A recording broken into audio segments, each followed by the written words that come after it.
మన హిందుస్థాన్లో మన సనాతన ధర్మంలో ప్రతి పండగకి ఒక స్పెషాలిటీ ఉంటుంది. అట్లనే ఈ పండగకి కూడా ఒక స్పెషాలిటీ ఉంది. నమస్తే, వెల్కమ్ టు అనువాచక. నా పేరు మణిది. మన ఛానల్లో వీడియో పెట్టి మస్తు రోజులైంది. ఇప్పుడు ఒక స్పెషల్ ఒకేషన్ మీద ఈ వీడియో చేస్తున్నా. ఇవాళ మన టాపిక్ ఏంటిదంటే రక్షాబంధన్. ఈ పండుగ గురించి మనందరికీ మస్తుగా తెలుసు. మన కల్చర్ లైఫ్ ఫెస్టివల్ గురించి మస్తు స్టోరీస్ ఉన్నాయి. ఆ స్టోరీస్ గురించి, రక్షాబంధన్కు ఉన్న హిస్టరీ గురించి మొత్తం కంప్లీట్గా తెలుసుకుందాం. మన అక్క చెల్లెళ్ళతో, అన్నదమ్ములతో షేర్ చేయాలనిపించే వీడియో ఇది. సో షేర్ బటన్ మీద పెట్టుకొని రెడీగా ఉంటారు. Let's dive in. రక్షాబంధన్ని మన తెలుగులో రాఖీ పూర్ణిమ అని కూడా పిలుచుకుంటాం. రక్ష అంటే ప్రొటెక్షన్, బంధన్ అంటే బాండ్. సో ఇది ఒక బంధం, అన్నా చెల్లెల మధ్యన రక్షణ బంధం. ఈ ఫెస్టివల్ శ్రావణ మాసంలో పూర్ణిమ రోజు యూజువల్లీ ఆగస్టులో వస్తుంది. అక్క చెల్లెలు మన అన్నదమ్ముల చేతులకి రాఖీ కడతారు. అన్నదమ్ముల హెల్త్ కోసం, ప్రాస్పరిటీ కోసం ప్రే చేస్తారు. తర్వాత గిఫ్ట్ కూడా తీసుకుంటారు. మన అన్నదమ్ములు అక్క చెల్లెలకి రక్షణగా ఉంటామని ప్రామిస్ చేస్తారు. అసలు ఇది జస్ట్ అన్న చెల్లెల ఫెస్టివల్ కాదు, ఇది universal love, care and protection గురించి. మన కల్చర్లో ఈ బాండ్ చాలా ఎమోషనల్ అండ్ స్ట్రాంగ్. ఇవాళ మన ఇండియన్ ఫ్యామిలీస్ అన్నీ ఒక దగ్గర గ్యాదర్ అయ్యి నోరు తీపి చేసుకుంటా హ్యాపీనెస్ షేర్ చేసుకుంటారు. కానీ అసలు ఇది ఎట్లా స్టార్ట్ అయింది? అసలు ఈ ట్రెడిషన్ రూట్స్ ఎక్కడి నుండి వచ్చినాయి? రక్షాబంధన్ గురించి మన వేదాల్లో, పురాణాల్లో, ఇతిహాసాలలో కూడా మెన్షన్ చేస్తుంది. మొట్టమొదలు మనం 326 BCకి పోదాం. అలెగ్జాండర్ మన భారతదేశం మీద దాడి చేసినప్పుడు అతని భార్య రొక్సానా పోరస్ రాజుకి, అంటే తెలుసుగా పురుషోత్తముడికి, ఆయనకి రాఖీ పంపింది. అలెగ్జాండర్ని యుద్ధంలో చంపొద్దని రిక్వెస్ట్ చేస్తూ. పురుషోత్తముడు మన భారతీయ సంప్రదాయాన్ని రెస్పెక్ట్ చేస్తూ అలెగ్జాండర్ని చంపకుండా విడిచిపెట్టిండు. ఇది జస్ట్ స్టోరీ కాదు, హిస్టారికల్ ఎవిడెన్స్. ఇంకా ముంగటికి పోతే ముఘల్ ఏరాలో కూడా రక్షాబంధన్ ఇంపాక్ట్ ఉండే. మన చిత్తూరు రాణి కార్నావతి ముఘల్ రాజైన బహదూర్ షా అటాక్ చేస్తుంటే హుమాయూన్కి రాఖీ పంపింది హెల్ప్ కోసం. హుమాయూన్ ముస్లిం అయినా సరే రాఖీని రెస్పెక్ట్ చేసి చిత్తూరుని కాపాడేటందుకు ట్రై చేసిండు. ఇది మన భారత్ కల్చర్లో యూనిటీ, రెస్పెక్ట్ని చూపెడుతుంది. 20th సెంచరీలో రవీంద్రనాథ్ ఠాగూర్ ఈ ఫెస్టివల్ని ఇంకా నెక్స్ట్ లెవెల్కి తీసుకుపోయాడు. 1905లో బ్రిటిష్ వాళ్ళు బెంగాల్ని డివైడ్ చేయాలని ట్రై చేసిండ్రు, హిందూస్ అండ్ ముస్లింల మధ్య దూరం పెంచడానికి. ఠాగూర్ రక్షాబంధన్ని సింపుల్గా యూజ్ చేసి హిందూస్ అండ్ ముస్లిమ్స్ రాఖీ కట్టుకొని మన యూనిటీ చూపించాలని క్యాంపెయిన్ స్టార్ట్ చేసిండ్రు.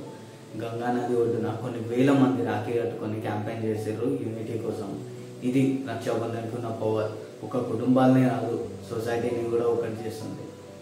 మన హిందూ పురాణాల్లో రక్షాబంధన్ గురించి మస్తు స్టోరీస్ ఉన్నాయి. వైశ్య పురాణం ఉత్తర పర్వ చాప్టర్ 137లో శ్రీకృష్ణుడు ధర్మరాజుతో శ్రావణ పూర్ణిమ రోజు రాజపురోహితుల చేతికి ప్రొటెక్షన్ కోసం రక్ష కట్టాలి అని చెప్తాడు. అట్లనే ఇంద్రాణిల స్టోరీ కూడా ఎక్స్ప్లెయిన్ చేస్తాడు. ఇంద్రుడు అసుర రాజైన మహాబలితో యుద్ధం చేస్తుంటాడు. యుద్ధంలో ఓడిపోయే సిచ్యువేషన్లో ఉంటారు. అప్పుడు ఇంద్రాణి విష్ణు అడ్వైస్ తీసుకొని ఒక పవిత్రమైన దారాన్ని ఇంద్రుడి చేతికి కడుతుంది. దాంతో ఇంద్రుడు ఆ యుద్ధాన్ని గెలుస్తాడు. ఇంకో బ్యూటిఫుల్ స్టోరీ మహాభారతం ఉంది.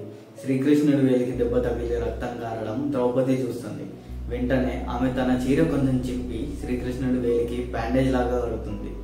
శ్రీకృష్ణుడు ద్రౌపది చూపెట్టిన కేర్కి ఇంప్రెస్ అయ్యి ద్రౌపదిని ఎప్పుడు ప్రొటెక్ట్ చేస్తా అని ప్రామిస్ చేస్తాడు. తర్వాత కౌరవుల సభలో ద్రౌపది వస్త్రాపహరణ జరుగుతుంటే శ్రీకృష్ణుడు వచ్చి ఆమెను సేవ్ చేస్తాడు. భాగవత పురాణంలో లక్ష్మీదేవి అసుర రాజైన మహాబలి చేతికి రాఖీ కట్టి విష్ణువుని వైకుంఠానికి తీసుకెళ్లడానికి పర్మిషన్ ఇవ్వమని అడుగుతుంది. మహాబలి రాఖీని రెస్పెక్ట్ చేసి విష్ణువుని రిలీజ్ చేస్తాడు. అథర్వ వేదంలో కూడా శ్రావణ పౌర్ణమి రోజు రక్షణ దారం కట్టడం గురించి మెన్షన్ చేస్తుంది. రక్షాబంధన్ అసలు అన్న చెల్లెల కోసమే ఎందుకు ఫేమస్ అయింది? మన భారత్ సొసైటీలో అక్క చెల్లెలు పెళ్ళైనాక అత్తారింటికి వెళ్ళిపోతారు. తల్లిదండ్రులతో కాంటాక్ట్ తగ్గిపోతుంది. ఇంకా అన్నదమ్ములు లైఫ్ లాంగ్ ఇంటర్మీడియరీస్లో ఉంటారు. అక్క చెల్లెలని ప్రొటెక్ట్ చేస్తారు, పుట్టింటితో కనెక్ట్ చేస్తారు. ఈ సోషల్ స్ట్రక్చర్ నుండి రక్షాబంధన్ అన్నా చెల్లెల బంధాన్ని సెలబ్రేట్ చేయడం స్టార్ట్ అయింది. కానీ పురాతన కాలాల్లో ఇది జస్ట్ సిబ్లింగ్స్ మధ్య కాదు, కపుల్స్ మధ్య కూడా ఉండేది. ఎగ్జాంపుల్ ఇంద్రాణి స్టోరీలో భార్య భర్తకి రాఖీ కట్టింది. ఓవర్ టైం ఈ ట్రెడిషన్ సిబ్లింగ్స్ మధ్యకి ఫోకస్ అయింది. ఎందుకంటే సిబ్లింగ్ బాండ్ అనేది చాలా ప్యూర్ అండ్ అన్కండిషనల్. ఇవాళ మన సొసైటీలో రక్త సంబంధికులైన సిబ్లింగ్స్ మధ్యనే కాకుండా కజిన్స్, క్లోజ్ ఫ్రెండ్స్, ఈవెన్ సోల్జర్స్కి కూడా రాఖీ కడుతున్నారు. యూనివర్సల్ బ్రదర్హుడ్ని సెలబ్రేట్ చేస్తున్నారు. మన భారత్ మొత్తంలో రక్షాబంధన్ డిఫరెంట్ స్టైల్స్లో సెలబ్రేట్ చేసుకుంటారు. నార్త్ సైడ్లో సిస్టర్ ఒక థాలీ రెడీ చేసి తిలకం ఆర్తి పెట్టి రాఖీ కడతారు. గుజరాత్లో రక్షాబంధన్ని పవిత్రోపాన ఆర్ బాలేవ్ అని పిలుచుకుంటారు. లక్ష్మీదేవి మహాబలి స్టోరీని సెలబ్రేట్ చేసుకుంటారు. సౌత్ ఇండియాలో ఎస్పెషల్లీ మన తెలంగాణ అండ్ ఆంధ్రాలో రక్షాబంధన్ నేటివ్ ఫెస్టివల్ ఏం కాదు, కానీ అర్బన్ ఏరియాస్లో మస్తు పాపులర్ అయింది. మన తెలుగు రాష్ట్రాలల్లో అక్క చెల్లెలు రాఖీ కడుతూ నేను నీకు రక్ష, నువ్వు నాకు రక్ష, మనం ఈ దేశానికి రక్ష అని చెప్పుకుంటారు. కేరళలో కూడా అడాప్టెడ్ ట్రెడిషన్గా రాఖీ సెలబ్రేషన్స్ జరుగుతాయి. మన తెలంగాణలో ఈ ఫెస్టివల్కి మోడర్న్ టచ్ కూడా ఉంది. ఎన్నో రకాల డిజైనర్ రాఖీలు ఈ రాఖీలు కడుతున్నారు. ఇంకా హైదరాబాద్లో అయితే లాల్ బజార్, చార్మినార్ లాంటి మార్కెట్ ఏరియాలలో రాఖీ దుకాణాలలో ఫుల్ గిరాకీ ఉంటుంది. మన స్లాంగ్లో చెప్పాలంటే అన్న నీకు రాఖీ కడతా, నాకు గిఫ్ట్ ఇరా అని సిస్టర్ జోషి చెప్తుంటారు. రక్షాబంధన్ జస్ట్ మన భారతదేశంలోనే కాదు, Nepal, Mauritius, UAE, USA, Canada, ఆస్ట్రేలియాలో కూడా మస్తు గ్రాండ్గా సెలబ్రేట్ చేసుకుంటారు. బయట దేశాలలో ఉన్న మన భారతీయులకి రాఖీలు కొరియర్ చేసి వీడియో కాల్లో సెలబ్రేట్ చేసుకుంటారు. 2025లో 1.5 lakh రాఖీస్ ఇండియన్ పోస్ట్ ద్వారా బయట దేశాలకు పంపించింది. అంత క్రేజ్ ఉంది. ఇంటర్ఫెయిత్ యూనిటీకి కూడా రక్షాబంధన్ ఒక సింబల్ అయింది. టాగోర్ మూమెంట్ తర్వాత హిందువులు, ముస్లింలు, సిఖ్లు, క్రిస్టియన్స్ కూడా రాఖీ కట్టుకుంటూ బ్రదర్హుడ్ ని సెలబ్రేట్ చేసుకుంటున్నారు. ఇది మన వసుదైవ కుటుంబకం ఫిలాసఫీని రిఫ్లెక్ట్ చేస్తుంది. రక్షాబంధన్ స్పిరిచువల్ యాంగిల్ కూడా మస్తు డీప్ ఉంటుంది. మన స్క్రిప్చర్స్ లా రాఖీ కట్టడం అనేది సాత్విక్ ఫ్రీక్వెన్సీస్ ని ఎమిట్ చేస్తుంది, ఎన్విరాన్మెంట్ ని ప్యూర్ చేస్తుంది అని నమ్మకం. సిస్టర్స్ రాఖీ కట్టేటప్పుడు గణపతి, సరస్వతి దేవి బ్లెస్సింగ్స్ వస్తాయని చెప్తారు. కల్చరల్లీ ఈ ఫెస్టివల్ మన ఫ్యామిలీ వాల్యూస్ ని, యూనిటీని, లవ్ ని సెలబ్రేట్ చేస్తుంది. మన బిజీ జీవితాల్లో ఇవాళ సిబ్లింగ్స్ అందరూ ఒక దగ్గర గ్యాదర్ అయ్యి మెమరీస్ షేర్ చేసుకుంటారు. ఇది జస్ట్ రిచువల్ కాదు, హార్ట్ టు హార్ట్ కనెక్షన్.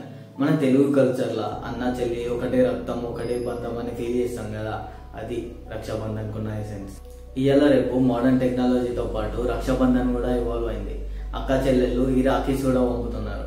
అన్నదమ్ముళ్ళేమో ఈ వోచర్స్ ఇస్తున్నారు.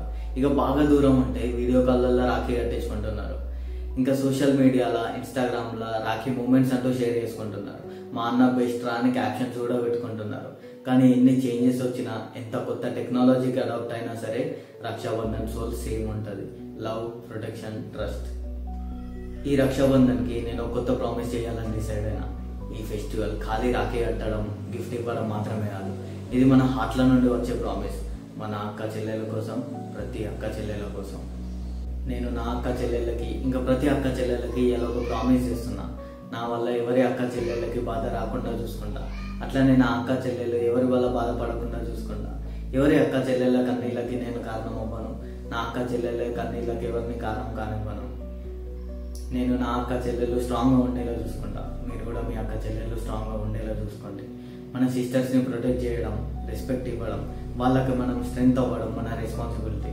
ఈ రక్షాబంధన్ వీడియో అండ్ ఈ ప్రామిస్ నేను నా సిస్టర్స్కి ఇచ్చే గిఫ్ట్. మీ అన్నదమ్ములతో, మీ అక్క చెల్లెలతో ఈ వీడియో షేర్ చేసి #myRakhiPromise వాళ్ళకి మీకు తోచిన ప్రామిస్ చేయండి. మీకు ఏ ప్రామిస్ చేయాలనిపిస్తే ఆ ప్రామిస్ చేయండి. కానీ #myRakhiPromise షేర్ చేసి నా ఛానల్కు, ఈ వీడియోకు సపోర్ట్ ఇవ్వండి. అట్లనే ఇన్స్టాగ్రామ్లో కూడా ఫాలో చేయండి అండ్ యూట్యూబ్లో సబ్స్క్రైబ్ చేయండి. హ్యాపీ రక్షాబంధన్.